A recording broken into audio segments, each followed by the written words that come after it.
Doy gracias a las autoridades del gobierno de Chihuahua por la honrosa oportunidad de estar aquí con ustedes. No es la primera vez que estoy en este hermoso estado, pero no siempre cuando participo en mis charlas en los diferentes estados de la República traigo buenas noticias, y no hay muy buenas noticias en el tema educativo. Pero bueno, vamos a ver vamos a tratar de reflexionar durante una hora. Un poquito vamos a ver dónde está México en el mapa de la educación mundial, utilizando los resultados de PISA que se dieron a conocer hace un mes, exactamente el 6 de diciembre a las 5 de la mañana, si no me equivoco, hora de México, 11 de la mañana, hora de París, si no me equivoco, sobre cómo están en aprendizajes estandarizados los niños y jóvenes a nivel internacional. PISA, como ustedes saben, es una prueba estandarizada organizada por la OECD, que es la organización con sede en París, que nace en la década de los 50 para distribuir los fondos de la reconstrucción de Europa, y después se transforma en un think tank para la propuesta de ideas sobre políticas públicas en diferentes sectores.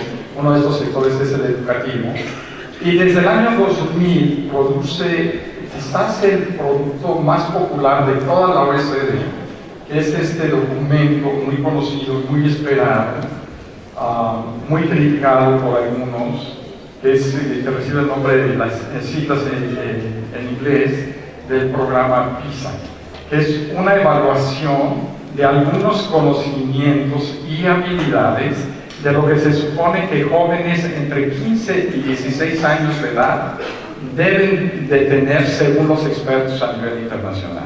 No importa en qué grado educativo estén, ¿no? Siempre y cuando tengan entre 15 años y 3 meses de edad y 16 años y 2 meses de edad, y hayan cursado por lo menos 6 años de primaria, son sujetos de participar en la muestra de esta prueba.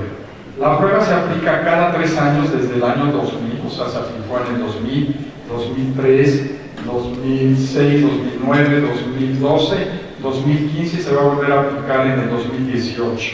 El libro al que se refería la persona que amablemente me presentó del año 2013, La educación en México, un fracaso monumental, se basa fundamentalmente en los resultados de PISA del año 2000. Cuando nos enteramos en diciembre de 2001 que estábamos en el mapa, digamos, de la educación mundial de estos países participantes en la OECD, que en aquel entonces eran 28, ahora son 35, que estábamos en el último lugar. México ha permanecido, ya sea con los 28 países, luego fueron 30, luego 34 y ahora son 35 países. México ha permanecido en las 3 áreas de evaluación que se aplican cada 3 años: lectura, matemáticas y ciencia. Ha permanecido consistentemente en el último lugar. Y la evolución, digamos, en la calificación se ha mantenido prácticamente estática desde hace 15 años. Vamos a ver cómo están los resultados en el 2015 en el área de ciencia, porque cada 3 años, como les decía hace unos momentos, la evaluación se aplica en las 3 áreas, pero cada 3 años una de estas áreas recibe una atención especial, o sea, más preguntas de la prueba en esa área específica. Y en el año 2000 fue lectura, en el 2003 fue matemáticas, en el 2006 fue ciencias, y luego se vuelve a iniciar la ronda de aplicaciones de la prueba, y se vuelve a iniciar con lectura, matemáticas y ciencia. La prueba de 2015, su área de especialidad fue ciencia. Entonces los resultados que voy a presentar aquí son los de ciencia del 2015, que son muy parecidos a los resultados de matemáticas del 2012. ¿No? ¿Y cómo estamos, digamos, en esta prueba? Digo, los números son muy pequeños para verlos en una audiencia, con un auditorio tan amplio, con una audiencia tan grande, pero lo que esta gráfica muestra son algunos países de la muestra grande de PISA, según sus resultados, y vemos que el primer lugar mundial indiscutible lo tiene Singapur, ¿no? Con un resultado de 556 puntos. 556 puntos es una escala estadística arbitraria seleccionada por los expertos y que es la misma que se utiliza en México, se utilizaba en la prueba enlace y ahora se utiliza en la prueba planea, y simple y sencillamente dice que la media de los resultados de nuestros jóvenes que presentan esta prueba está estandarizada a 500 puntos, con una desviación estándar de 100 puntos. Quiere decir que entre más altos estemos de la media, más alejados hacia arriba, mejor son los resultados en promedio para ese país. Entonces, Singapur tiene 556 puntos y México tiene 416 puntos. Es una diferencia de alrededor de 150 puntos. ¿Qué significan 150 puntos de PISA en ciencia? ¿Qué significa? Bueno, según los expertos de la OECD, 30 puntos de diferencia equivalen a lo que un alumno debiera aprender en un año escolar. O sea, si yo le aplico esa misma prueba a un alumno de 15 años de edad o 16 años de edad, pero con un año escolar menos, debería tener 30 puntos menos. Con 2 años escolares menos, 30 puntos menos, etcétera, etcétera, etcétera. ¿Cuántos 30 puntos caben en 140 puntos? Esa es una pregunta tipo PISA. Ahora ya no se les pregunta a los niños, ¿no? ¿Cuánto es 556 menos 416? Es una operación aritmética muy sencilla, una resta. Sino cuántos 30 puntos caben en la diferencia del primer resultado y el último de esta gráfica. Es una pregunta que requiere un razonamiento superior de alto orden, ¿no? Te demuestra una habilidad de aplicar otros conocimientos de aritmética y división, etcétera, para resolver la misma pregunta de cuál es la diferencia entre 556 y 416. Ahora les pregunto, ¿cuántos 30 caben en la diferencia entre 556 y 416? Como 4.6, ¿verdad? Si 30 puntos equivalen a un grado escolar, 4.6, o sea, 140 puntos equivalen a 4.6 grados escolares. Ok. ¿Qué quiere decir esto? A ver. Entre el 60 y 65% de los jóvenes mexicanos que presentaban la prueba están en primero de prepa. Recuerden, la prueba se ajusta por edad, no por grado académico. Ese es otro tipo de pruebas que otras organizaciones realizan. Inclusive la prueba planea es por grado escolar, no por edad. ¿Okay? Entonces, quiere decir que los jóvenes del primero de prepa de México que presentaban esta prueba estarían compitiendo con niños de Singapur, o los niños de Singapur, con entre 4 y 5 grados menos. O sea, que los niños de Singapur de quinto o sexto de primaria obtendrían los mismos resultados que los niños de México de primero de preparatoria. Esa es más o menos la diferencia. Tenemos un rezago como de 5 grados de educación con la mejor marca mundial, en este caso, Singapur, ¿no? Y luego cuando resalto Finlandia, voy a hacer algunas referencias a Finlandia, porque a pesar de que Singapur está por arriba y Shanghái, esta provincia rica de China, estuvo por arriba hace 3 años en matemáticas sobre todo el mundo, y luego se cae ahora porque ya no solo participa Shanghái, sino participan otras provincias. Digamos, a pesar de eso, Finlandia sigue siendo considerada como la mejor marca educativa del mundo. Y me voy a referir más adelante un poquito por qué, ¿no? En un par de gráficas más adelante. Entonces, hay una distancia como de 25 puntos entre Finlandia y Singapur, un poquito menos de un grado escolar. Y luego está la OECD con 493 puntos, que es más o menos la media de todos los países de la OECD. y México con este resultado. México no es el peor resultado de todos los países que participan, porque no todos los países que participan son miembros de la OECD. Participan todos los miembros de la OECD, que son 35, más otros países que levantan la mano y dicen yo quiero participar, porque a los ministros de educación de todos los países les gusta entrar a esta especie como de olimpiadas de la educación mundial y ver si aumentaron o disminuyeron sus puntos PISA, y por eso se ha convertido tan importante y tan valiosa la prueba. Ahora, ¿por qué estos jóvenes obtienen? La verdadera pregunta, la pregunta de pensamiento crítico es, ¿por qué los jóvenes de Singapur, Japón y Finlandia obtienen mejores resultados que los niños de Chile y de México, que son los más bajos de la OECD? Ahora, obsérvese que Chile y México casi siempre estaban empatados, y ahora Chile se está desprendiendo mucho de México. El resultado de Chile es 447, y el resultado de México es 446 para ciencia. Casi un grado escolar. Bueno, una de las teorías es ¿cuánto tiempo estudian los niños?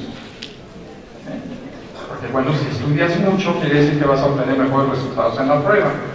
Y hay parte de verdad en esta afirmación. Esta gráfica lo que demuestra es que los niños de China, que son estos de la parte más alta, son los niños que más estudian a la semana dentro y fuera de la escuela. Y luego siguen los niños de Corea, Singapur, Chile, Taipei, México, Estados Unidos, Canadá, etcétera, etcétera, etcétera, etcétera, hasta Finlandia. Y por eso Finlandia se convierte en un país muestra, porque dice, bueno, los niños de Finlandia son los que menos estudian en el mundo, tanto dentro como fuera de la escuela. Sí hay tareas en Finlandia, no es cierto que no hay tareas, ¿no? Y no es cierto que no dejar tareas es bueno para la educación. Tampoco es cierto que dejar muchas tareas es bueno para la educación. Lo vamos a ver en la segunda parte de esta charla, cuál es la cantidad adecuada de tarea que debemos dejar a nuestros pequeños en las escuelas, y más o menos cuál es la cantidad adecuada de horas de estudios que deben tener los alumnos en las escuelas. Pero bueno, esta gráfica muestra que efectivamente los países asiáticos en general salen muy bien y muy por arriba del resto de los países del mundo, desarrollado y subdesarrollado, fundamentalmente porque estudian mucho. Son culturas basadas en el esfuerzo, son culturas basadas en el trabajo, son culturas basadas en el estudio. Están estudiando todo el santo día. O sea, uno se los encuentra en la escuela hasta las 3, 4 de la tarde, y de ahí toman sus mochilas y se van a lo que se conocen como cramming schools. Las cramming schools son escuelas machaca, academias privadas donde los niños repasan lo que aprendieron en la mañana, pero también ensayan exámenes, ensayan el tipo de pruebas que van a presentar, tanto a nivel nacional como a nivel internacional.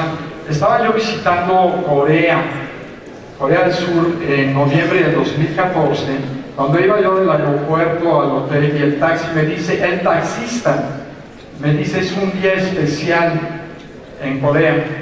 Y le digo, ¿por qué? Porque es el día de la prueba nacional que presentan todos los preparatorianos para ir a la universidad. Y yo ya sabía de la existencia de esa prueba. Lo que me extrañó es que el taxista me dijera eso. A nivel cultural, hasta dónde llega el concepto de la educación. Pero ustedes no me lo van a creer, pero lo remito a la fuente y a que lo lean en mi último libro sobre Corea, sobre varios países, uno de ellos es Corea. El día de la prueba hay una sección donde los estudiantes escuchan una grabación en inglés, es una sección en inglés, que dura 40 minutos. Durante esos 40 minutos, toda la aviación comercial y no comercial del país se suspende. Todos los aviones se quedan en tierra. ¿Por qué se suspende la aviación durante 40 minutos? Para no distraer a los niños durante la hora de la prueba. Son cosas profundamente culturales, ¿no? que marcan un poco la idea de por qué están tan bien en educación, ¿no? Son jóvenes que estudian todo el tiempo y que viven, digamos, todo su desarrollo infantil hasta la universidad estudiando. Son sistemas criticados, etcétera, etcétera, pero les va muy bien. Como no tengo tiempo de hablar un poquito más de estos sistemas educativos, voy a avanzar a la siguiente gráfica. Y esta es una respuesta también del reporte. Cuando los muchachos hacen la prueba PISA, los directores de las escuelas reciben un cuestionario para que les hacen algunas preguntas, a través de los cuales los investigadores tratan de obtener respuestas de por qué los estudiantes de una escuela salen mejor que otras. Y se les preguntan a los directores si los maestros de sus escuelas están totalmente certificados. Y lo que contestan es, en Japón casi el 100% de los directores dicen que están certificados, en Canadá también, en China también, en Corea también, en Finlandia también, y en México menos del 40%, y en Chile menos del 30%. Recursos de ciencias en las escuelas, reportes de los directores comparados con otras escuelas bien equipadas. ¿Cuáles son las mejores escuelas equipadas del mundo? Según esta gráfica, Singapur, luego Canadá, Estados Unidos y México lo tenemos abajo. Hay unos indicadores súper interesantes sobre la percepción que los estudiantes tienen sobre sí mismos en relación a las ciencias. Recuerden, estamos viendo los resultados de ciencia y les preguntan a los estudiantes que presentaron la prueba: ¿qué tanto disfrutas la ciencia? Con un rosario de preguntas en relación al gusto por la ciencia, ¿no? O al disfrute por la ciencia. Y los segundos estudiantes del mundo que más disfrutan la ciencia son los mexicanos, solamente detrás de los estudiantes de Singapur. La teoría de aprendizaje dice que entre más disfruta uno lo que uno estudia, más espera uno aprender. Aquí el problema contradictorio es que nuestros alumnos disfrutan un chorro la ciencia, pero tienen el último lugar entre los países de la OECD.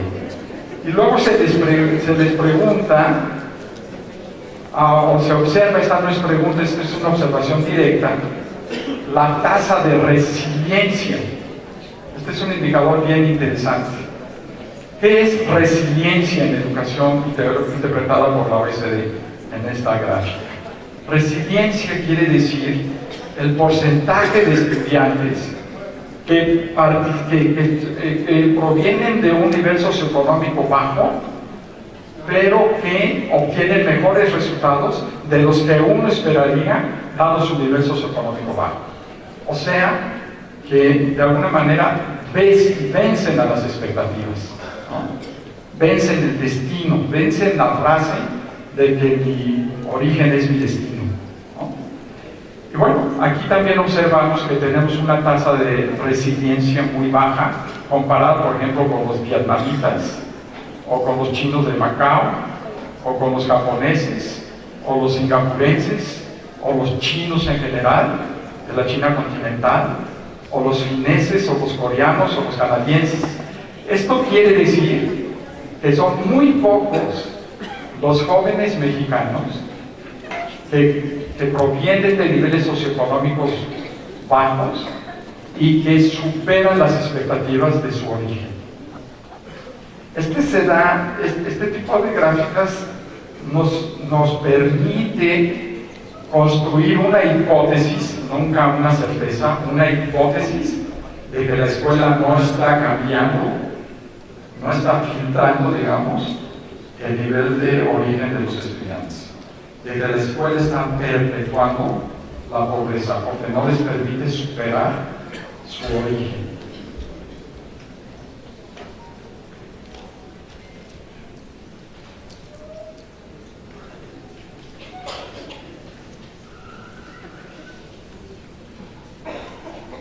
Ok, vamos a hacer un cambio de presentación en un segundo, si es que no nos falla la tecnología. Y me voy a ir al motivo de la charla del día de hoy. A ver si nos lo permite. Ok, y vamos a hablar entre educación y aprendizaje. Platicaba yo con el secretario Pablo Escandón y algunos funcionarios de la Secretaría hace unos momentos sobre una pequeña sutileza, digamos, en la forma en la que las autoridades educativas de México y del mundo, y también las autoridades escolares de México y del mundo, confundimos educación con aprendizaje. Y cuando hablamos de educación y lo que necesitamos hacer en educación y que necesitamos mejores escuelas y mejores maestros y que necesitamos mejores aulas y mejores equipos y mejores certificaciones y todo ese tipo de cosas y mejores salarios y todo ese tipo de cosas, en realidad estamos hablando de educación, pero no de aprendizaje. La educación es algo que se resuelve con decisiones institucionales o decisiones legales. Vamos a crear un programa para mejorar la calidad de la enseñanza en las matemáticas. Entonces creamos un programa de formación de matemáticas para los maestros. Lo sometemos a todos los maestros a matemáticas y luego ponemos a los estudiantes a mostrar, digamos, si aprendieron matemáticas y tienen los mismos resultados que hace 15 años. Y entonces hicimos muchas cosas en materia de educación. Ya hemos cambiado las escuelas por arriba y por abajo. Hemos descentralizado el sistema educativo. Hemos enviado quién sabe qué cantidad de recursos a las escuelas para construcción, para tabletas, para computadoras y demás. Y seguimos igual. Hemos dado tantos libros. Por ahí publiqué un artículo de la cantidad de libros que hemos obsequiado a las escuelas, como para ir y regresar a la luna, quién sabe qué tantas veces, ¿no? Formando los libros unos tras otros, de la cantidad de libros que hemos publicado. Y seguimos en el mismo nivel educativo. Estamos invirtiendo a las escuelas de todo el país una cantidad inimaginable de recursos para hacer escuelas dignas, ¿no? Porque entonces la escuela digna nos va a sacar adelante y entonces sí, la escuela digna, ¿no?, va a permitir que los maestros enseñen bien y los alumnos aprendan bien, ¿no? Y en fin, hacemos todo este tipo de cosas, ¿no?, que se nos meten a las ideas de los responsables de la educación, tanto a nivel de autoridad institucional del país o del Estado, como a nivel de autoridad escolar, ¿no?, en las supervisiones y en las escuelas. Y hacemos ese tipo de cosas, y viene un nuevo gobierno y declara una nueva transformación educativa, una nueva reforma educativa. ¿Cuántas de estas no hemos visto desde la famosa ANME, ¿no?, en 1992, con la super reforma constitucional de 1993, que nos iba a super sacar adelante, firmada ahí en el Museo de Antropología e Historia de la Ciudad de México, con todos los gobernadores, vamos, hasta los arzobispos de la Iglesia Católica estaban ahí presentes como testigos. Todo México estaba firmando la gran reforma educativa, y 20 años después, exactamente 20 años después, otra gran reforma educativa.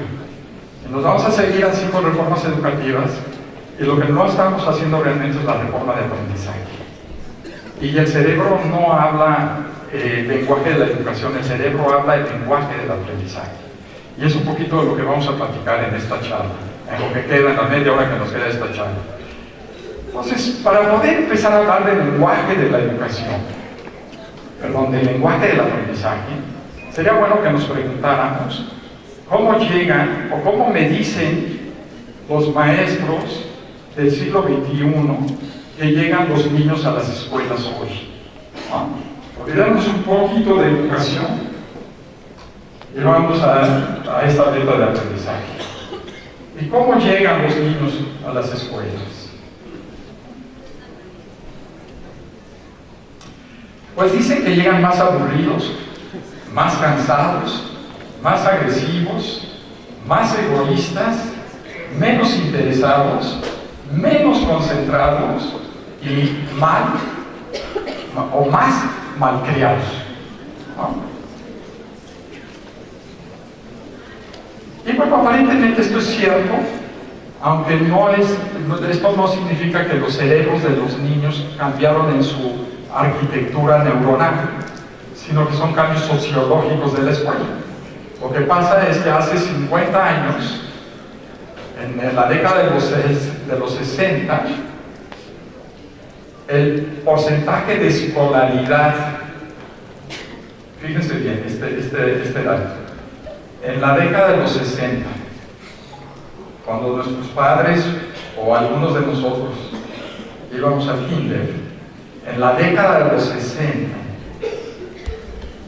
el grado promedio de escolaridad de los niños de 15 años y más de edad era de 2.5 grados.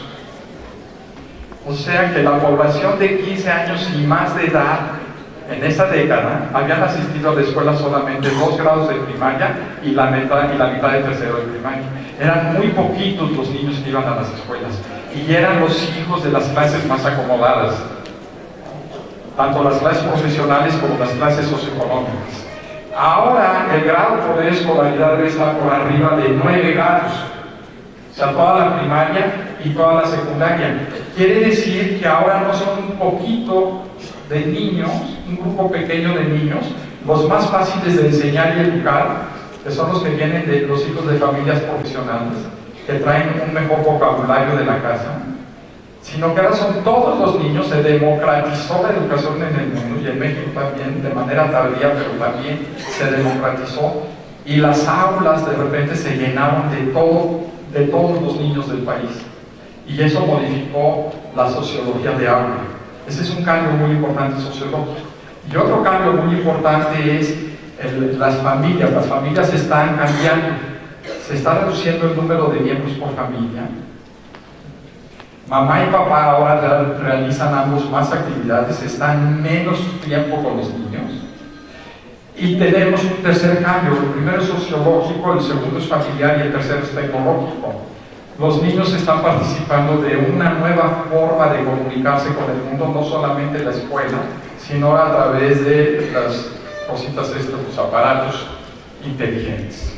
Entonces están muy distraídos, o están muy desvelados, o están jugando todo el tiempo, y por eso llegan menos concentrados. Llegan más groseros, porque ahora llegan todo tipo de niños a la escuela. Llegan más aburridos, porque cualquier cosa que me diga el maestro, nunca el maestro va a superar a Google, nunca, ¿no?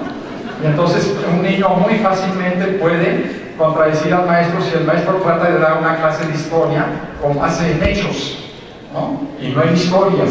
Es una diferencia de dar una clase de historia con base en hechos o base en historia. Entonces el niño puede encontrar cualquier error rápidamente, o se le hace muy aburrido porque es muy lenta. Y la tecnología ha sido tan atractiva, lo que dicen los neurólogos es: ¿por qué ha sido tan atractivo que se convierte como una extremidad? Ya no podemos salir de casa sin el teléfono, ya no podemos ni siquiera buscar la guía Rocky, no podemos pensar, tenemos este aparatito que piensa por nosotros, ¿sí? Antes, los que no somos nativos digitales, ¿no?, teníamos que buscar en la guía Rocky, teníamos que pensar y buscar el mapa H1 con J3, ¿no? Y ahí buscar la calle y ver en el sentido que iba, y no sé, dedicarme una media hora a pensar, a desafiar al cerebro. Ahora le ponemos a Waze o a Google Maps que nos lleven a la dirección. Nada más tenemos que fijarnos que ponemos la dirección correcta, ¿no? Porque nos puede dar una calle en San Miguel Allende y entonces nos lleva a San Miguel Allende, ¿no? Pero si lo hacemos correctamente no necesitamos pensar, ¿no? Y aquí adentro hay una personita, ¿no?, maltratada y todo, que nos va diciendo en voz alta, ¿no?, por dónde ir, ¿no?, para acá o para allá o por acá. Bueno, eso tiene un efecto en el cerebro. Todavía no sabemos qué tipo de efecto va a tener en el cerebro, ¿no? Algunos de los investigadores modernos dicen que lo que estamos creando es la generación de los shallows, los superficiales, los que estamos acostumbrados a que todo esté masticadito, a que todo esté preparado para que el cerebro no se desafíe. Al cerebro le encanta no desafiarse, porque le encanta la flojera con H. pero precisamente lo que desafía el cerebro es lo que lo hace crecer. Entonces, si nosotros utilizamos estos instrumentos y nuestros pequeños también para resolver problemas de desafío y no para resolver problemas de administración del tiempo, ¿okay? Lo que estamos haciendo es achicando la capacidad de pensamiento crítico del cerebro. El tema es no utilizar, es decirle no a la tecnología. El tema es qué voy a hacer con el tiempo libre que ahora gano cuando en lugar de buscar en la guía Roji durante media hora, en un minuto sé cómo llegar. ¿Qué hago con esa media hora libre? Si esa media hora libre la dedico a ver televisión, o si esa media hora la dedico a leer, entonces ocasiona un rebobinado del cerebro. Pero si lo dedico a hacer una actividad de bajo orden intelectual, lo que estoy ocasionando es que estoy haciendo más shallow, más superficial mi cerebro. Y esa es una de las principales advertencias para poner atención y estar al pendiente en el tema de la educación del siglo XXI. Por tanto, una de las principales preocupaciones en las escuelas del siglo XXI es cómo comprometer o atraer a los estudiantes que están aburridos, desinteresados o cansados para ir a las escuelas a aprender. Y ese es el tema de hoy. Cómo lograr que estos estudiantes que no quieren estudiar, estudien, que no quieren aprender. La motivación y el compromiso pueden ser considerados como las fuerzas detrás del aprendizaje. Entonces, si ustedes quieren lograr que se mejore el aprendizaje, el nivel de aprendizaje de los niños y jóvenes de Chihuahua, tendríamos que empezar a discutir este tipo de problemas, cómo motivarlos y cómo elevar su nivel de compromiso. Y luego vamos a ver un poquito cómo hacerlo. La respuesta global a esta preocupación ha sido creando ambientes de aprendizaje y motivación. Ya no se llaman escuelas. Hace ratito les decía yo que hablar de escuelas, uno cuando piensa en una escuela, piensa en el edificio, la escuelita, ¿no? Y sí tenemos una escuela aquí, y sí tenemos una escuela allá, y tiene aulas, y tiene sillas, y tiene pizarrón. Eso no es la escuela. La escuela en realidad, lo que importa para el aprendizaje en lo que llamamos escuela, no tiene nada que ver con los recursos físicos, y tiene todo que ver con los recursos humanos. O sea, lo que sucede en términos de las relaciones humanas que ocurren cuando los maestros y los niños están juntos en un lugar. Pensemos de manera paralela con lo que sucede en el hogar, ¿no? Cuando decimos voy a la casa, me refiero voy al lugar físico donde está la casa, y no digo voy al hogar. Cuando hablamos del hogar hablamos de lo que ocurre cerca de la hoguera, cerca de la chimenea, entre nosotros en una relación acogedora. La relación humana que ocurre dentro de la casa es lo que hace el hogar. No tenemos una palabra similar en la escuela para decir la relación humana que ocurre en la escuela, ¿no? Entonces, en lugar de eso, sucedáneo, tenemos esta palabra, esta expresión a la que le llamamos ambiente de aprendizaje y motivación, ¿no? Y que el 90% o más de los factores que crean este ambiente de aprendizaje y motivación para efectos de que el cerebro de los niños aprenda, igual que el de nosotros, tiene que ver con las relaciones humanas. Ahora, hay obstáculos para el aprendizaje de diversa naturaleza. Uno de estos obstáculos son los que yo llamo obstáculos estructurales y otros obstáculos funcionales.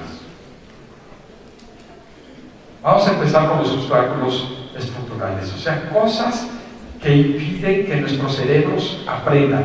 Y cuando hablo de cerebros, me refiero a los cerebros de cada uno de nosotros aquí y los cerebros de nuestros niños. ¿Okay? La única diferencia entre el cerebro de los niños, de sus hijitos, o de nosotros cuando éramos niños y nuestros cerebros ahora, es que los cerebros de los adultos están echados a perder. Y se echan a perder más o menos a partir de los 20 años de edad. Entre los 20 y 25 años de edad el cerebro del niño se echa a perder y es entonces cuando lo llamamos adulto. ¿Okay? Y una vez que llegamos ya a la edad adulta, modificar ese cerebro se requieren como 20 o 30 años de terapia psicocognitiva para tratar de superar los traumas que uno recibió durante los primeros 6 años de vida. Y ahorita vamos a ver cómo podemos de alguna manera evitar eso con nuestros niños y qué podemos hacer nosotros con nuestros cerebros echados a perder. Vamos a ver. Antes de entrar, digamos, al análisis del cerebro como mecánica de aprendizaje o electromecánica de aprendizaje, ¿cuáles son esos obstáculos estructurales? Sabemos, en general, que pobreza y desempeño educativo están relacionados de manera inversa. Y esto es verdadero en México y en China, en términos generales. A mayor pobreza en la familia del niño, el origen socioeconómico del niño, uno espera menor desempeño educativo. Más o menos esta es la relación. También sabemos que desigualdad en las oportunidades de aprendizaje o la desigualdad económica y la educativa, medida entre otros indicadores por el factor Gini o Gini, que es una medida de desigualdad de distribución del ingreso y la riqueza y del consumo del ingreso y la riqueza, están negativamente relacionados. En general, entre más desiguales son las sociedades, menor nivel de desempeño educativo, en general. O sea, si tenemos pobreza y tenemos desigualdad, uno esperaría que el resultado educativo sea bajo. ¿Okay? Y esto es antes de entrar a la pedagogía del aprendizaje. Por eso es precondición del aprendizaje. Son condiciones estructurales que impiden el aprendizaje de los niños y de los jóvenes y de los adultos. También sabemos que cuando las culturas, o sea, los hábitos de una comunidad son de antiaprendizaje, por ejemplo, al mexicano le gusta ver la televisión más que leer. Por cada hora de lectura, vemos 10 horas la televisión. Y la lectura que leemos es chatarra y la tele que vemos es chatarra. Hagan nada más, los mexicanos vemos más o menos en promedio alrededor de 3 horas de televisión al día. Ustedes hagan la cuenta en sus propios cerebros cuánta tele vio al día. Y luego hagan la cuenta, para una vida de 70 años, ¿cuántos años significan 3 horas de televisión al día? Son como 3 doctorados. Son como el tiempo que a uno le tomaría para estudiar 3 doctorados. Por supuesto que uno adquiere ciertas habilidades cuando ve la televisión. Por ejemplo, la habilidad del control remoto y cambiar los canales es una fuerte habilidad cognitiva. También el desarrollo de la lonja hasta el suelo es otra. También sabemos que entre más está segregada la sociedad, el nivel de desempeño educativo baja. Por ejemplo, los países nórdicos hace 40 o 50 años decidieron terminar con la segregación de las escuelas y crearon una sola escuela para todos. Los coreanos están tratando de hacer eso. Los japoneses nada más tienen prácticamente una sola escuela para todos.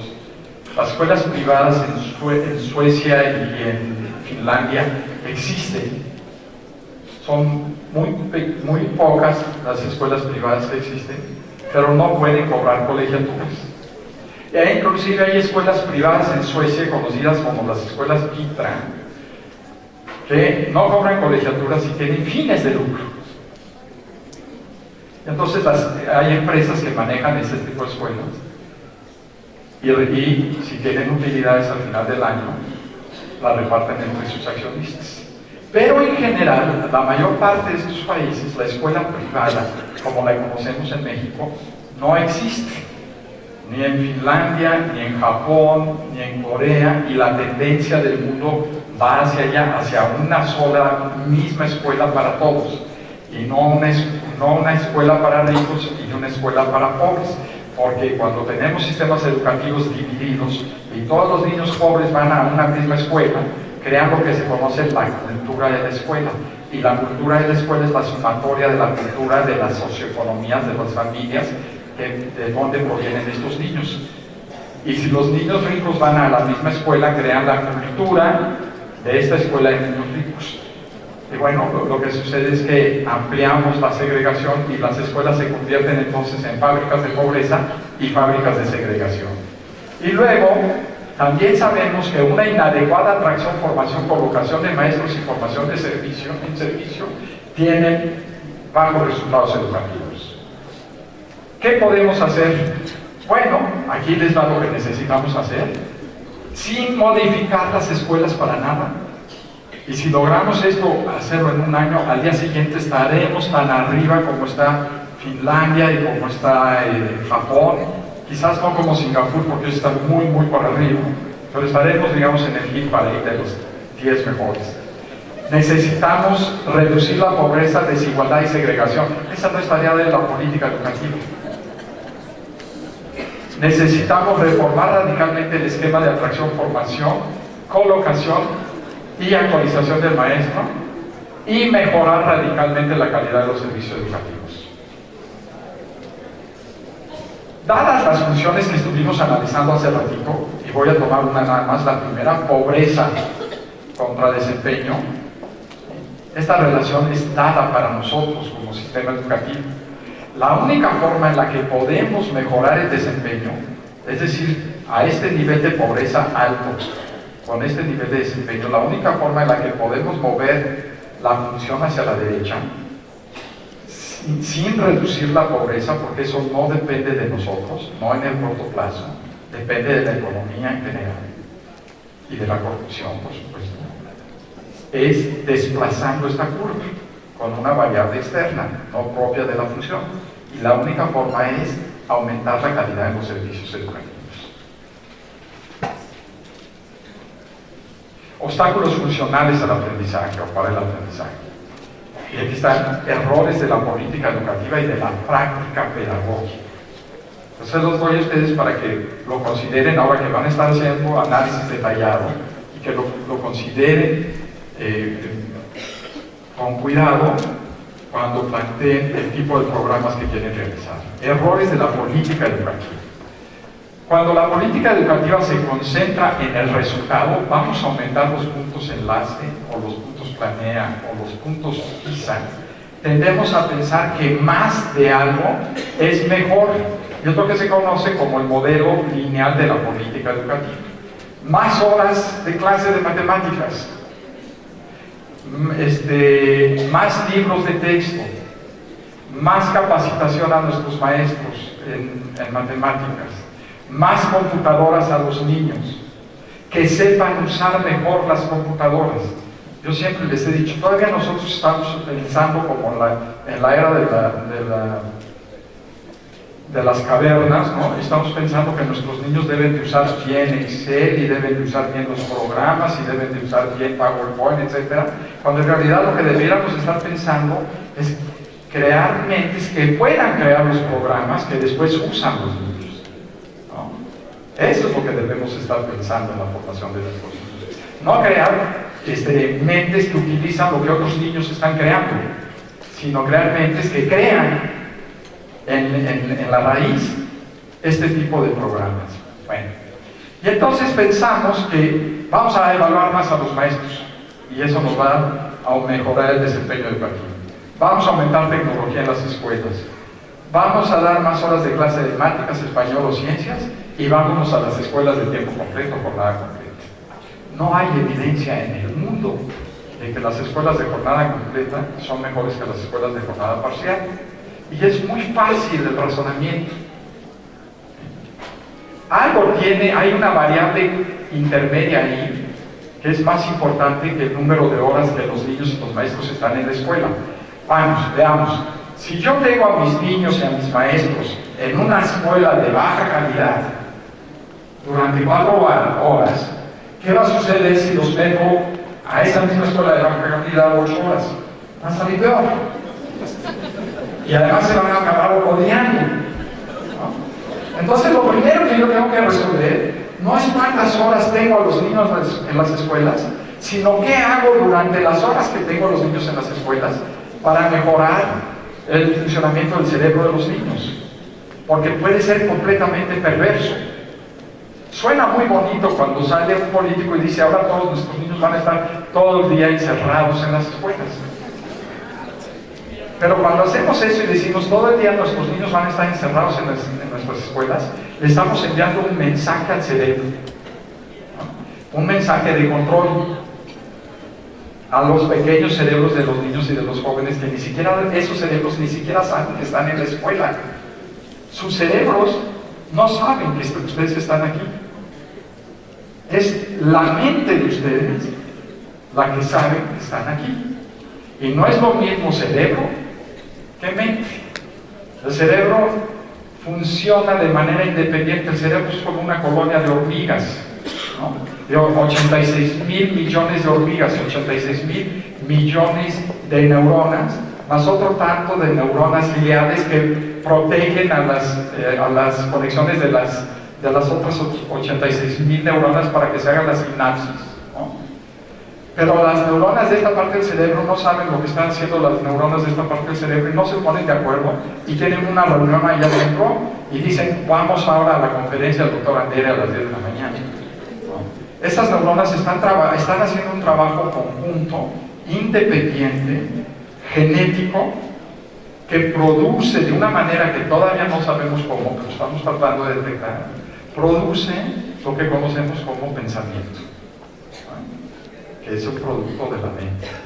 Entonces el pensamiento agarra y dice, ok, voy a ir a la conferencia, para ir a la conferencia necesito tomar el automóvil, necesito tomar providencias, necesito llegar temprano, porque si llego tarde no voy a encontrar silla, etcétera, etcétera, etcétera, etcétera, ¿no? Entonces se convierte en una relación entre trabajo de cerebro y mente. Les voy a demostrar rápidamente la diferencia de lo que es el cerebro, de lo que es la mente. No les voy a pedir que hagamos ahorita un ejercicio de taller, porque nos llevaría, pues imagínense un taller con 800 personas, nos quedamos aquí el resto del sexenio y no producimos nada, ¿no? Pero bueno, vamos a hacer un ejercicio rápido. Dibujen en un papel si lo tienen, y si no en el papel abstracto de su mente, dibujen un cerebro humano. Tienen 30 segundos para dibujar un cerebro humano, tal y como lo recuerden. Lo pueden dibujar en el papel o lo pueden dibujar de forma abstracta en su mente. No se copien. Es importante que no se copien. Ok, ya pasaron más o menos los 30 segundos. Ahora denle vuelta a la hoja blanca donde dibujaron el cerebro humano y háganme el favor de dibujar la mente humana. Dibujen la mente humana. Bueno, esta es una pequeña prueba para distinguir la diferencia entre complejo y complicado. El cerebro es complejo, pero la mente es requete complicada. Y así es la mente de todos nosotros. Y la mente solamente reacciona a través de los impulsos que vamos recibiendo en el cerebro, a través del tiempo, etc. Al ratito voy a darles un par de ejemplos, cómo el cerebro va aprendiendo y va creando estas cosas que los psicólogos llaman complejos y traumas, ¿no? Y los neurólogos llaman patrones neuronales. Pero esa es, digamos, la forma en la que se relaciona cerebro con mente. Con este conocimiento, digamos, y tratando de escudriñar en la forma en la que el cerebro recibe los insumos externos y luego los procesa y los convierte en pensamiento, etc., es lo que debemos atender cuando estamos haciendo nuestras modificaciones en materia educativa. Y este cerebro, ¿sí?, nada más no entiende por qué, si yo estoy aburrido 4 horas, me van a meter otras 4 horas a más aburrimiento. Es un suplicio para los maestros y para los niños. El maestro se va con la libre porque dice más sueldo, ¿no? Y entonces reacciona al estímulo externo. Pero el niño no recibe más sueldo, el niño recibe más encierro. ¿Y qué estamos haciendo al cerebro cuando lo encerramos más de esa manera? Estamos destruyendo lentamente una de las capacidades más importantes para la función creativa, que es la desinhibición cognitiva. Porque los estamos inhibiendo cognitivamente. Tienes que estar ahí. ¿Por qué digo que los cerebros de todos nosotros están echados a perder? Porque gracias a que todos nosotros, y ustedes también ahí, están inhibidos cognitivamente, excepto algunos que están charlando por allá afuera, ¿no? O contestando el celular, o jugando sudoku o alguna cosa aquí en el celular. Pero la mayor parte de nosotros estamos sentados atentos a una conferencia porque estamos inhibidos cognitivamente. Piensen en ustedes 10, 20, 30, 40 años atrás, cuando tenían 3 o 4 años de edad. Ustedes mismos no estarían sentados ahí, estarían debajo de la silla, subiendo, brincando.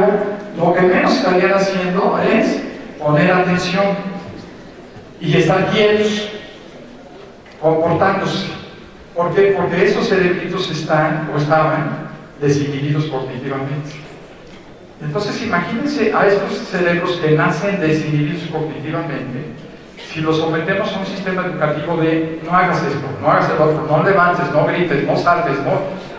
Entonces durante 20 años de mandar ese mensaje, formamos un patrón de comportamiento que madura en el cerebro a través de la inhibición cognitiva, que la necesitamos para funcionar en sociedad, eso que ni qué.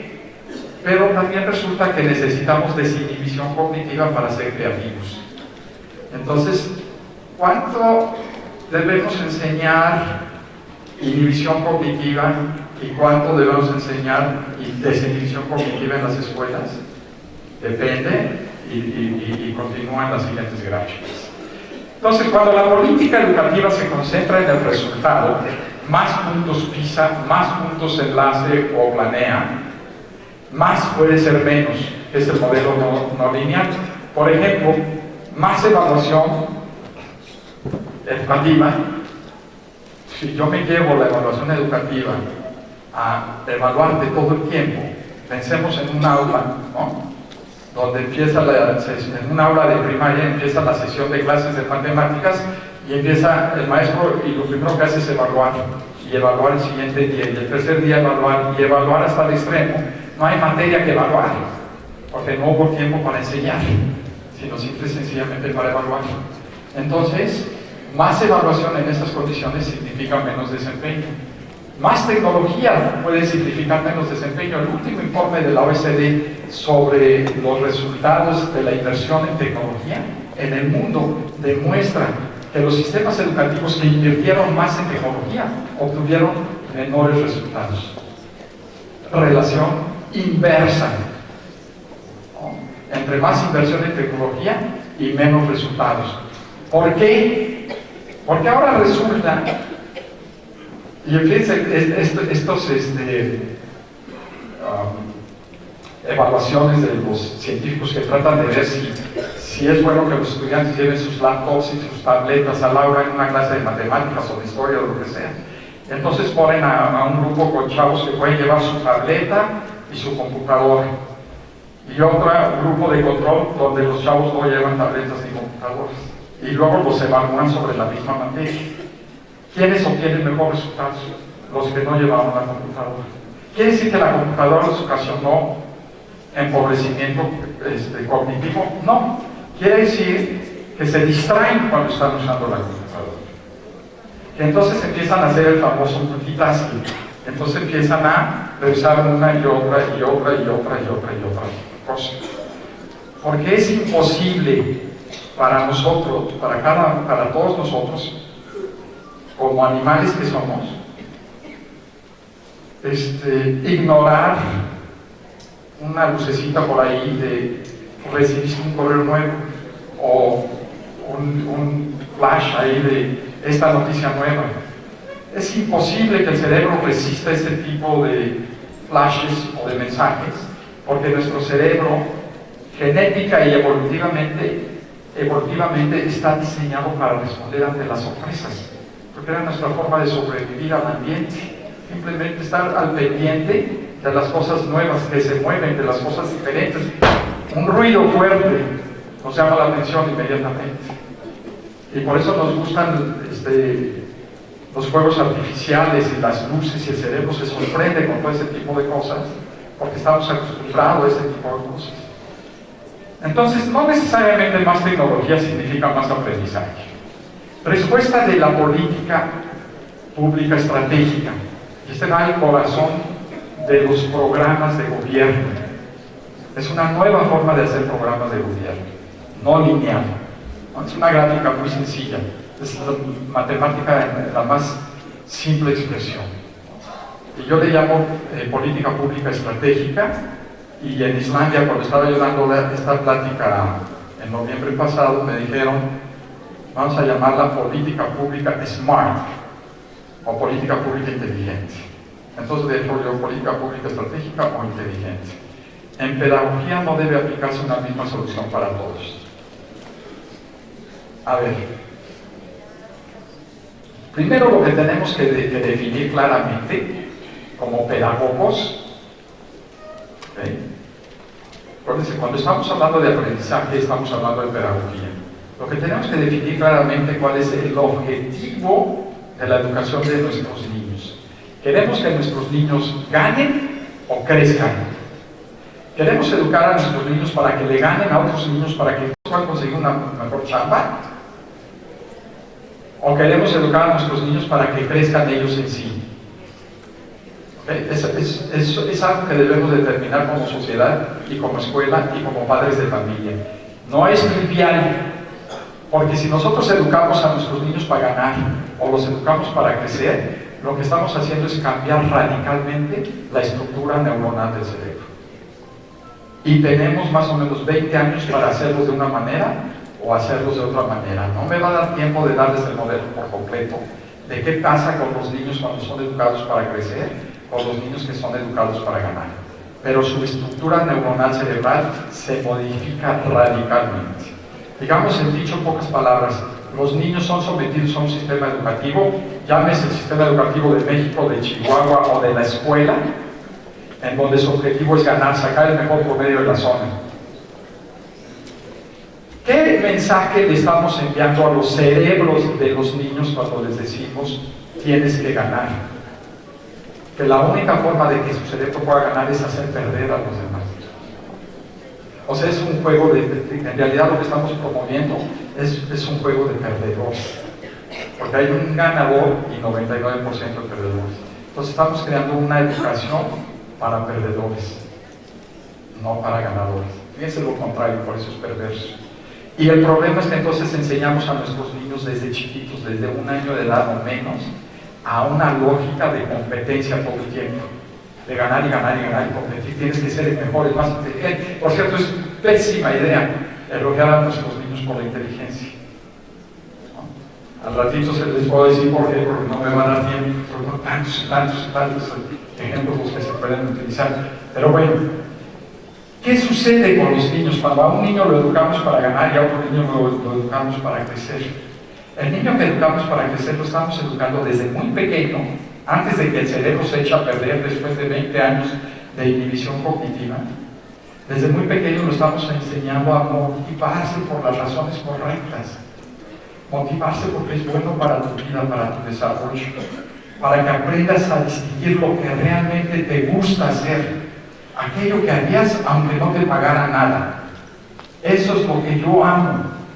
Pero si yo desde el principio educo a mi niño a ganar para que reciba un estímulo, ya sea el ser el mejor o el premio porque obtuviste el primer lugar en la clase, lo estamos desde pequeñito entrenando para una competencia de toda la vida.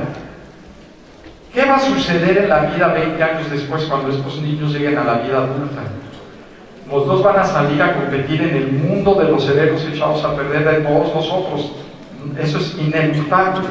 Todos vamos a entrar a este mundo de competencia. Pero estos niños van a competir en este mundo con la meta del crecimiento. O sea, van a estar disfrutando lo que hacen. Y estos otros niños van a ser muy buenos competidores, pero van a estar ulcerados toda la vida. Y nunca van a saber si lo que están haciendo es lo que quieren hacer en la vida.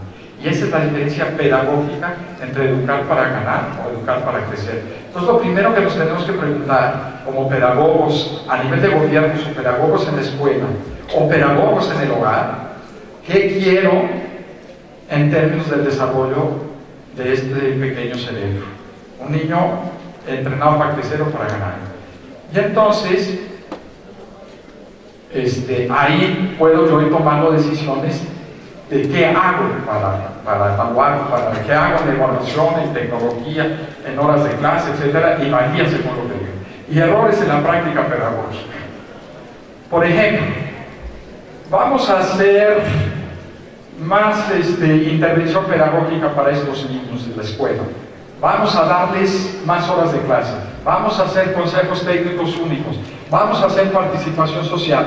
Vamos a hacer que los papás participen más en las escuelas. Vamos a hacer que estén más atentos en las escuelas. Vamos a hacer que los niños hagan tarea. Vamos a hacer esto y aquello y acá y todo eso. Ok, deténganse por un momento antes de tomar cualquier decisión de esas y piensen por un segundo que el cerebro de ese niño al que vamos a someter a una intervención pedagógica es un cerebro que trae una vida de aprendizaje desde el hogar, desde el papá y desde el mamá, y que la intervención pedagógica que yo decida en la escuela va a depender de quiénes son papá y mamá. Si papá y mamá son padres ausentes o negligentes, pues yo necesito una intervención pedagógica para irme moviendo a un mejor desempeño. Pero si son padres helicóptero o padres obsesivamente, extremadamente exigentes y a la vez negligentes, el padre helicóptero es el padre o la madre que todo el día está con el niño arriba, ¿no? Van al preescolar y ahí está papá, ahí va el niño y va papá y mamá en el helicóptero y no lo sueltan nunca en la vida, ¿no? Eso es una cosa obsesiva que al pobre no lo dejan libre y a los maestros y a las escuelas tampoco. No podemos tratar igual a un niño de padres helicópteros que a un niño de padres ausentes, que el niño se va y sus papás están por allá. Son completamente diferentes las soluciones pedagógicas, tanto para el maestro que va a hacer la intervención como para los alumnos que van a hacer la intervención. Entonces no hay una respuesta única. La respuesta es en función de quién es mi niño. Y como todo esto del aprendizaje tiene que ver con esta cosa que llamábamos el hogar o las relaciones humanas en el primer ambiente de aprendizaje en el que todos somos sometidos, yo he más o menos desarrollado un espectro del ambiente de aprendizaje en el hogar que nos da una especie de idea de las diferencias de hogares que reciben los niños que llegan a nuestras escuelas, premarcados antes de llegar a la escuela. Están hogares con un ambiente agresivo físico, agresivos verbales, estoy hablando de los padres, indiferentes, negligentes, ocupados, presentes pero ausentes, sí, ajá, sí, síguele, pero ¿me explico? Sí, ¿no? Presentes, aquí empezamos en lo positivo, atentos, cuidadosos, tiernos y amorosos, aquí estamos, digamos, en lo que le gusta al cerebro, y luego sobreprotectores, overparenting, acceder y consentir en todo sin límites a los niños, y toman decisiones por los niños, o lo que se conoce como la prótesis del óvulo frontal de los niños, cuando los papás deciden todo de sus hijos. ¿Y qué es lo que produce en sus niños cuando son jóvenes y adultos? Si están en este lado de la gráfica, niños temerarios, no miren. Y si están en este lado de la gráfica, niños inútiles. Si nosotros en las escuelas damos un mismo tratamiento para estos tipos de niños tan diferentes, a los temerarios los vamos a hacer temerarios e inútiles, y a los inútiles los vamos a hacer inútiles y temerarios. Esta es una caricatura sensacional que era una muy buena idea. ¿Se alcanza a leer o no? Dice, hijo, en verdad no sé en qué momento nos descuidamos contigo. Y acá le contesta, papá, estoy acá.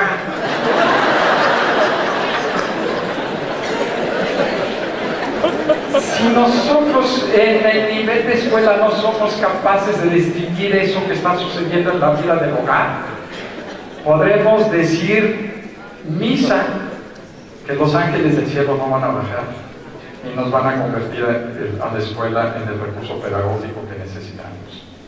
¿Qué necesitamos entonces? La habilidad de las autoridades, directores y maestros y de la sociedad de conocer el contexto, el poder del contexto. Ante esta realidad, la escuela no puede sola. La fuerza de la pedagogía en la escuela es inferior a la fuerza de la cultura en el hogar. Ahora vamos a ver cómo aprende nuestro cerebro. Nos quedan como menos 5 minutos, ¿verdad? Ok, voy a tratar de en 5 minutos dar un pequeño barniz de teoría de aprendizaje. Y esto nos va a servir a todos nosotros. Nuestra vida puede cambiar a partir de hoy, como lo vamos a aprender aquí. Así es que si me regalan entre 5 y 10 minutos de su atención, la vida de todos ustedes puede cambiar. Si ya es una vida padrísima, para mejorar. Y si no es una vida padrísima, para no empeorar. Y pongo como ejemplo para decir qué es esto de teoría del aprendizaje. Estas es unas niñas de una escuela en Corea, ¿no? Están en un receso y parte de su actividad cotidiana en la escuela es esto, barrer.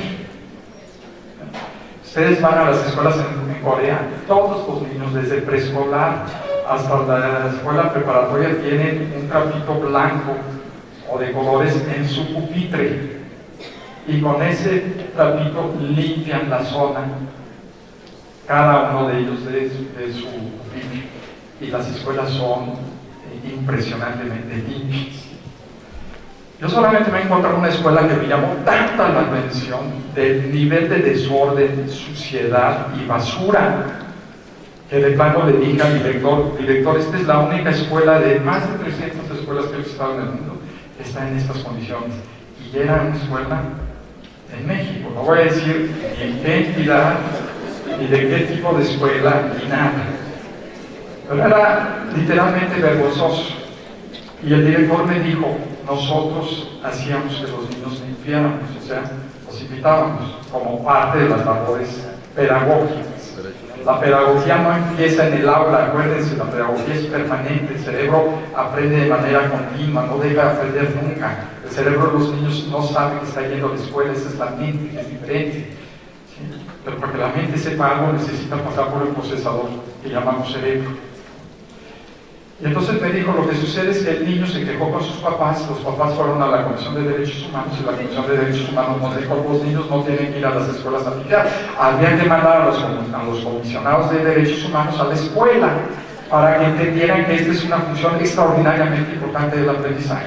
Es que si papá y mamá se quejan porque los ponemos a hacer este tipo de cosas en las escuelas, hay que llevar a los papás, a papá y a mamá, a un curso de aprendizaje. Porque en esto lo que los niños están aprendiendo son habilidades socioafectivas, que son habilidades muy importantes para aprender habilidades cognitivas. Ok.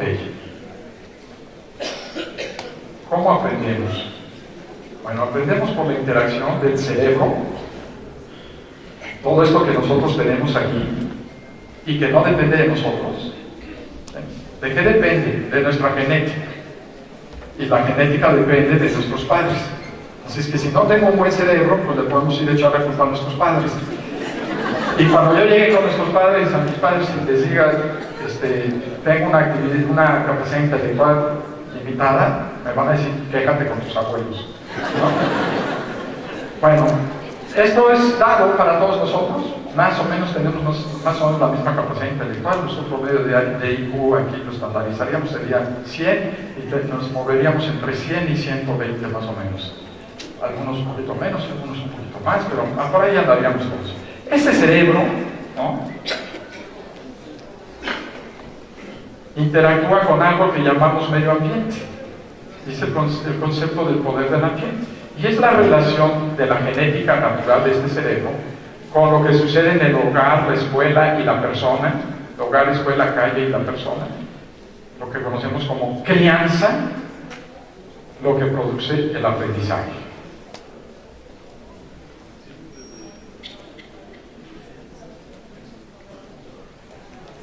Con un sistema encefálico cerebral más o menos de esa naturaleza. Eso es lo que somos. Si nosotros nos miramos la próxima vez cuando lleguen a sus casas o si quieren con su celular se pueden tomar una fotografía y lo que está detrás de la carátula de nuestro órgano pie, ¿no? Y bueno, nuestra ropa, es eso. Y eso es lo que nos hace pensar y movernos y actuar y ser lo que somos. Pero la naturaleza, que es muy sabia, se encargó de darnos esta vestimenta porque así somos completamente feos y desagradables. Y el cerebro es una masa de más o menos 3 libras de peso, unos 1 kilo 400 gramos, más o menos, que ocupa en peso, para un peso de un ser humano de 70 kilos, más o menos el 2% de la masa total de un peso de un adulto de 70 kilos, pero consume el 25% de la energía total. Es un órgano muy consumidor de energía y consume el único problema que tiene el cerebro en relación a otras partes del organismo que también utilizan energía es que la cantidad de energía que utiliza el cerebro es constante. Lo mismo lo utiliza dormido que despierto, estudiando que sin estudiar. Si uno dice voy a estudiar mucho para adelgazar, por ahí no va. El cerebro consume lo mismo. ¿Y saben por qué consume lo mismo? Porque cuando está dormido sigue trabajando más o menos a la misma tasa. No hay nada de que el cerebro funcione al 10%, que usamos el 10% de nuestro cerebro, no. Lo que utilizamos muy poco es nuestra voluntad para trabajar, de eso utilizamos como el 1%. Eso sí, y eso es lo que a veces decimos que no utilizamos cuando decimos que utilizamos solamente el 10%. El cerebro está en completo funcionamiento todo el tiempo. Y como está trabajando para hacer muchas cosas de funciones automáticas, como la respiración o la digestión, pues obviamente al cerebro no se le antoja ponerse a leer un libro, porque necesita utilizar unas energías o distraer energía para dedicarse a hacer otras cosas de las que se supone que debe de estar haciendo. En fin, este pequeño órgano que llamamos cerebro, o brain, para utilizar la expresión, si no tenemos 2 palabras, digamos, para distinguir cerebro de brain, pero bueno, está compuesto por 86,000 millones de neuronas, más otras tantas gliales, como les decía hace un momento, que son las que forman nuestros pensamientos y nuestras reacciones y nuestras formas de ser.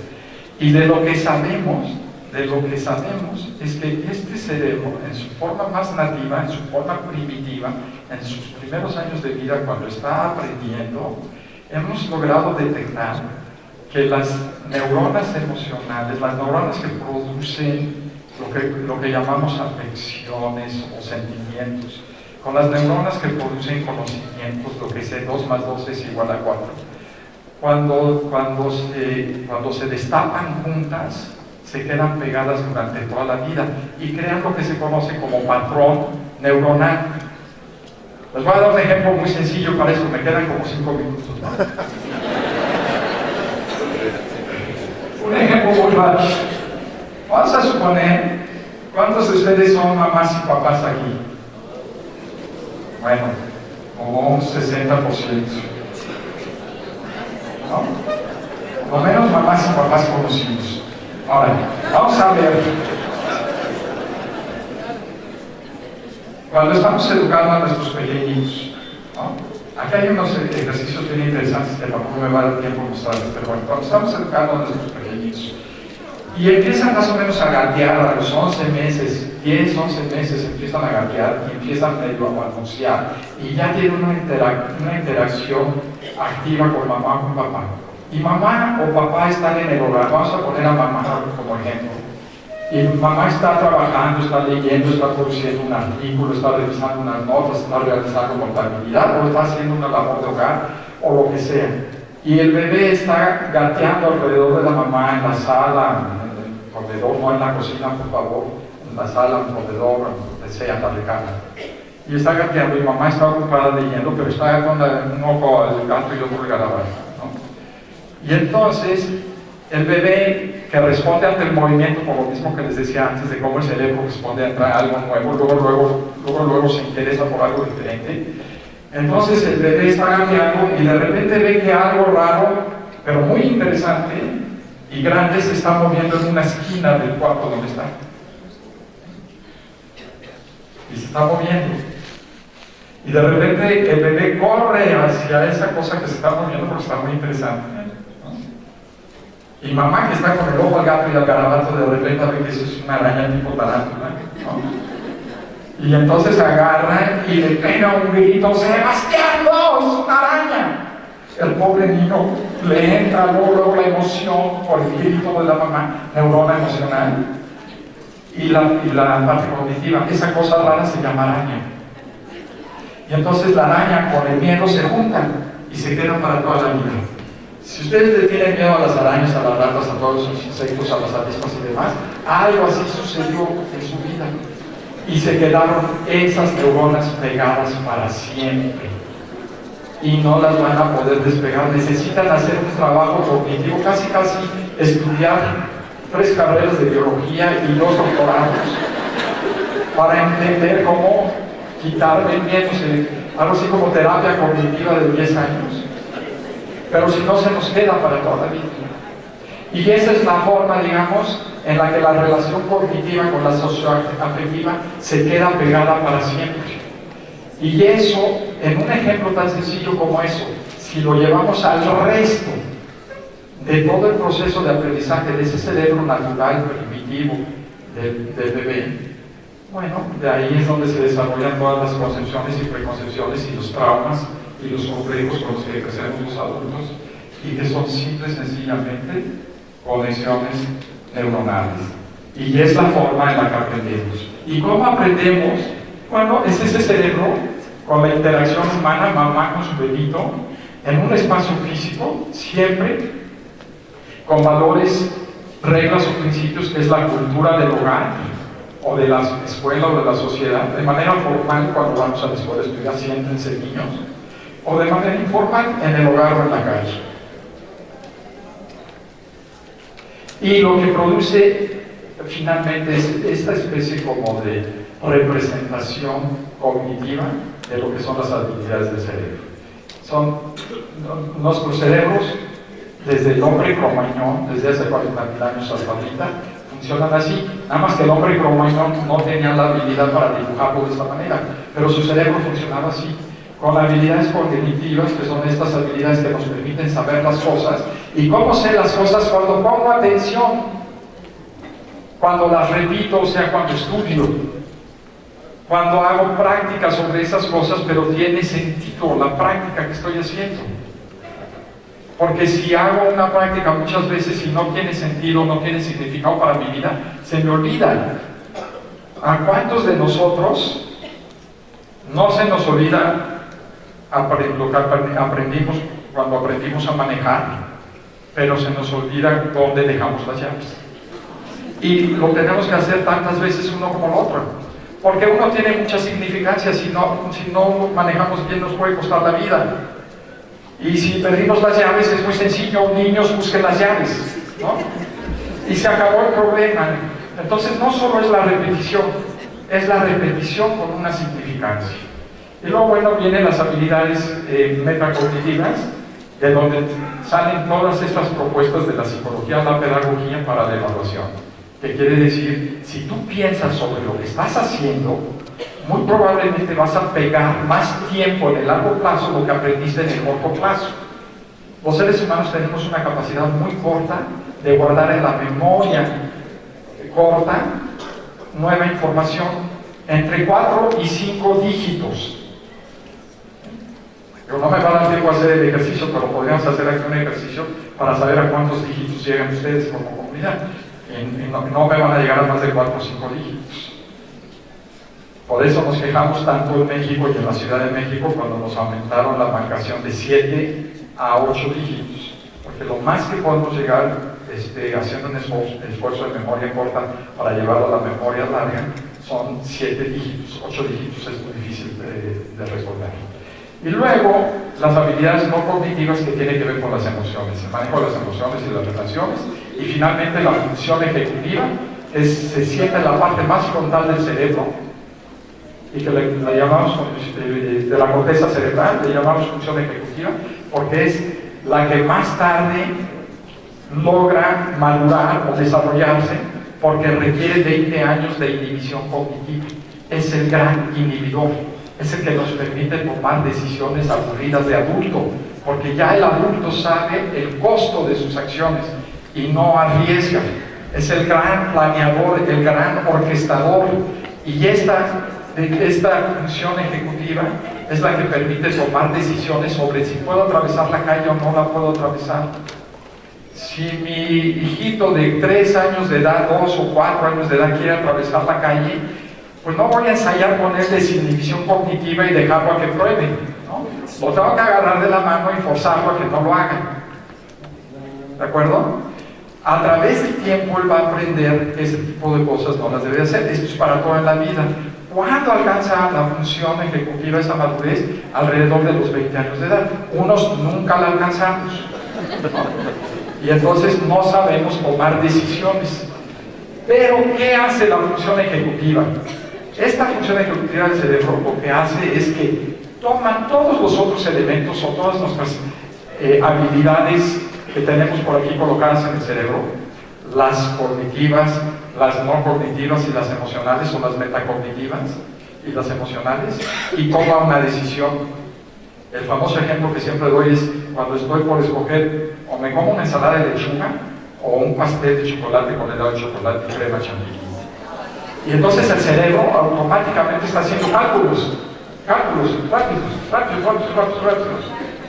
A una velocidad impresionante está procesando mucha información y va a decir la ensalada de lechuga, y si no tiene aderezo mejor, casi no tiene calorías, me voy a sentir ligero, todo el día voy a poder trabajar, entonces voy a poder regresar a la junta en la tarde y a poder resolver problemas, voy a estar pesado todo el día. Entonces ya me voy con mi ensalada de lechuga, me voy caminando, y cuando estoy caminando la amígdala, ¿no?, la reina de las emociones, ataca y me empieza a racionalizar la emoción para tomar una decisión. Esa es la forma en la que la amígdala ataca. Y entonces empieza a racionalizar y dice, sí, está bien, tu análisis es muy bueno, pero si no te comes el pastel de chocolate, vas a estar deprimido toda la tarde y entonces no vas a funcionar igual. Y ya racionalizó, lo llevó a la función ejecutiva y me como el famoso pastel de chocolate. Entonces tomamos decisiones no racionales, emocionales. Es extraordinariamente difícil que el cerebro racional, el más jovencito de los 3 cerebros del cerebro humano, le gane al cerebro automático reptiliano o al cerebro emocional mamífero, que tienen muchos más años de evolución, millones de años de evolución, solo contra 40.000 años de evolución del cerebro del sapiens sapiens. Cualquiera de ustedes que haya estado enamorado sabe muy bien que la amígdala le gana la razón siempre. No te conviene, es un patán, es por más desgastante de la historia, pero lo hago, ¿no? Y se acabó la historia. Ese es el funcionamiento que se procesa y entra aquí en la función cognitiva. ¿Y cuál es la única forma de dominar o controlar, digamos, estos impulsos amigdalianos, ¿no? De go for it, ¿no? Cómete la torta antes del recreo, no importa, la vida libre. Trabajo cognitivo, trabajo racional, trabajo cognitivo, trabajo racional. El marshmallow test. ¿Qué es? Esto me lleva rápidamente, ya voy a acabar. Esto me lleva rápidamente a cuál es la principal habilidad que debemos enseñarles a nuestros niños cuando están en preescolar, desde los 4 años de edad. No es ni a leer, ni los números y las letras, eso ya vendrá después, o debe venir de forma natural. El niño debe jugar. Acuérdense que cuando nosotros decimos dejemos que los niños jueguen, los niños no saben que están jugando. Esa es la palabra que los adultos inventamos para decir lo que hacen los cerebros de los niños. Los niños están trabajando. Su cerebro está continuamente trabajando, creando nuevas relaciones, ordenando y desordenando. Y cuando tiran una cosa y la recogen y tiran una, su cerebro está tomando sentido de lo que está observando. No está jugando. Pero bueno, nosotros le llamamos juego y sigamos le llamando así, pero en realidad están trabajando. Y entonces, ¿qué es lo que de repente unos psicólogos en la década de los 60 dijeron? ¿Qué debemos enseñarles a nuestros niños? ¿Cómo podemos saber si estos niños en el futuro van a ser mejores profesionales, etcétera, etcétera? La famosa facultad del autocontrol o la autorregulación. ¿Qué quiere decir? Si yo puedo controlar mis impulsos, ¿no? Mis impulsos por hacer algo, o algo emocional, con algo racional.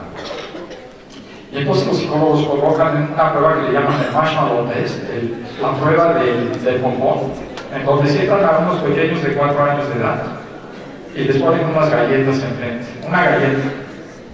Y el psicólogo le dice, aquí tienes la galleta, y la galleta te la puedes comer ahorita. Pero yo tengo que salir a hacer algunas cosas allá afuera y voy a regresar en un ratito. Si tú me esperas a que yo regrese, te puedes comer 2 galletas. Si no te esperas, te puedes comer nada más una galleta. Y entonces ponen a muchos niños a la prueba del marshmallow test. Ustedes pueden hacer lo mismo con sus niños en la escuela y luego los tienen que seguir por 20 o 30 años. No es cierto, son estudios longitudinales, esto es cierto, esta historia es cierta. Estos psicólogos de los 60 siguieron a los niños durante 30 y 40 años para saber cómo les iba en la vida, y entonces tenían a los niños que lograron autocontrolar el impulso de comerse una galleta por comerse 2 galletas 15 minutos después. Y después, obviamente hubo niños que se comían la galleta luego, y hubo niños que decidieron no comerse la galleta y esperar a que llegaran y se comían 2 galletas. Y aquí hay 2 lecciones bien interesantes. Una, ¿cómo lograron estos niños de acá de alguna manera engañar a su amígdala que dice, cómete la galleta, ¿no? Ahorita o nunca, total, y este cual igual no regresa. ¿Cómo lograron controlar el impulso? Esa es una lección que ahorita les digo cómo lograr, si quieren, pero si ya se acabó, ya no les digo nada. Y 2, ¿qué les sucedió a esos niños 15 y 20 años después? Y 30 años. Y lo que sucedió es que a esos niños que lograron posponer la satisfacción de corto plazo obtuvieron mejores resultados en la escuela, en la chamba, en la vida, y lograron formar mejores matrimonios que estos otros de acá. Fíjense, ¿no? Podemos empezar a hacer ese tipo de estudios de por 20 o 30 años, empezar a ver cómo se reaccionan y van a tener la misma solución, o el resultado más que solución, hallazgo. Les iba a decir cómo lo lograron los niños, lo dejo para el final posibilidad. Modelo de aprendizaje significativo, y con esto terminamos. Entonces, todo esto nos lleva a la colación de qué es lo que necesitamos hacer para aprender bien y para sembrarlo, digamos, en nuestro modelo educativo, en nuestro programa educativo. Primero,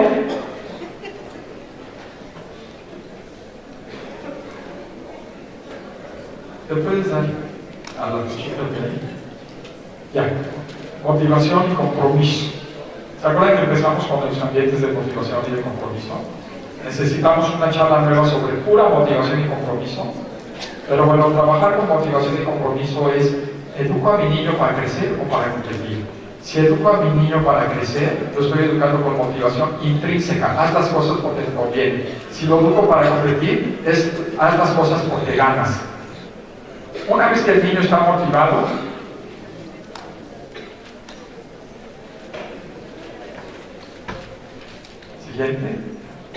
entonces el esfuerzo y el trabajo fluyen.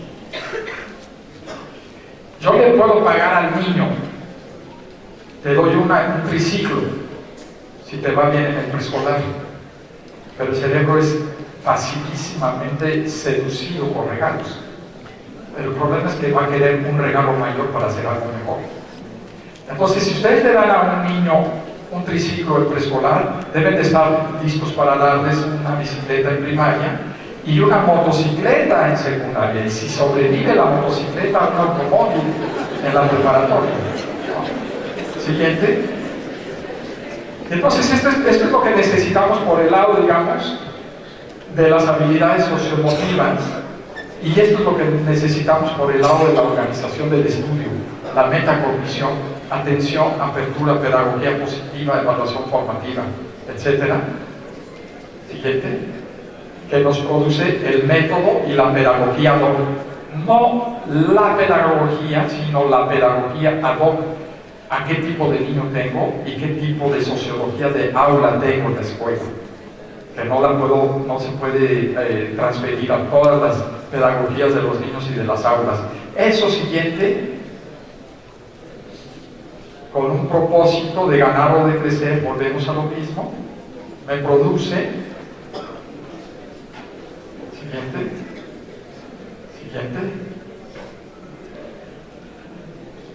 aprendizaje profundo y creatividad. Y este es el inicio de otra charla que se llama aprendizaje profundo y creatividad, y que tiene que ver con entrar a profundidad al tema de cómo desarrollar la inhibición cognitiva y la desinhibición cognitiva y la creatividad. La creatividad es algo que podemos enseñar o es algo con lo que nacemos. Van Gogh nació creativo o se hizo creativo.